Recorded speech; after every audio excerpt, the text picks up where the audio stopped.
بسم اللہ الرحمن الرحیم۔ السلام علیکم ورحمۃ اللہ وبرکاتہ۔ خلاصہ جات و مضامین قرآن کے حوالے سے جو گفتگو کی جا رہی تھی، اس سلسلے کی جو آج کی کڑی ہے وہ سورہ یونس کے حوالے سے ہے۔ ترتیب قرآنی کے اعتبار سے سورہ یونس جو ہے وہ 10 نمبر سورت ہے، جبکہ ترتیبی نزولی کے اعتبار سے 51 نمبر سورت ہے،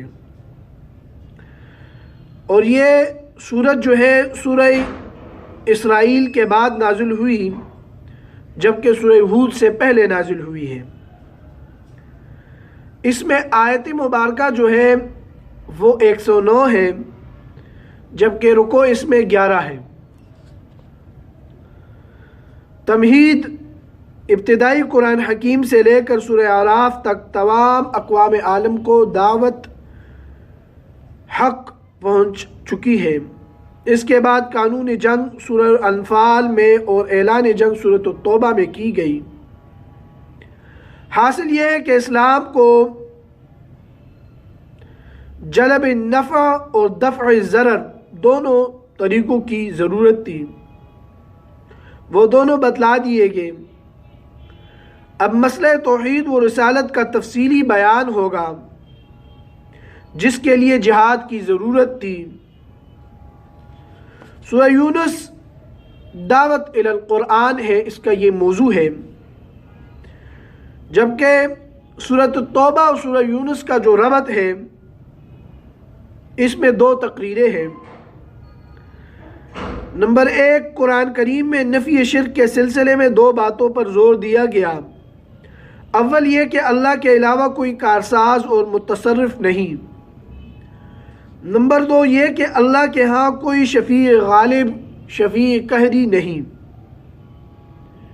اس صورت میں پہلے صورتوں میں مسئلہ توحید کو تفصیلاً بیان کیا گیا اور دلائل نقلی و عقلی اور وحی سے ثابت کیا گیا کہ اللہ کے سوا کوئی کارساز، متصرف، مختار اور لائق عبادت، پکار اور نظر و نیاز کے لائق نہیں۔ اب سورہ یونس سے یہ بیان شروع ہوگا کہ اللہ کے سامنے کوئی شفیع قہری، شفیع غالب نہیں کہ اس کی مرضی کے بغیر اپنی بات منوا سکے۔ خلاصہ سورہ یونس میں یہ دعویٰ 3 جگہ مذکور ہوگا کہ اللہ کے سوا کوئی شفیع غالب اور شفیع قہری نہیں۔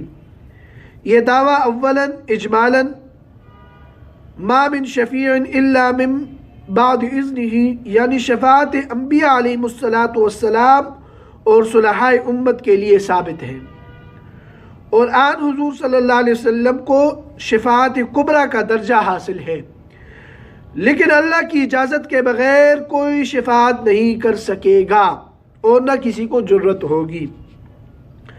ثانیاً ضمناً وَيَعْبُدُونَ مِن دُونِ اللَّهِ مَا لَا يَضُرُّهُمْ وَلَا يَنفَعُهُمْ وَيَقُولُونَ هَؤُلَاءِ شُفَعَاؤُنَا عِندَ اللَّهِ قُلْ أَتُنَبِّئُونَ اللَّهَ بِمَا لَا يَعْلَمُ فِي السَّمَاوَاتِ وَلَا فِي الْأَرْضِ سُبْحَانَهُ وَتَعَالَى عَمَّا يُشْرِكُونَ۔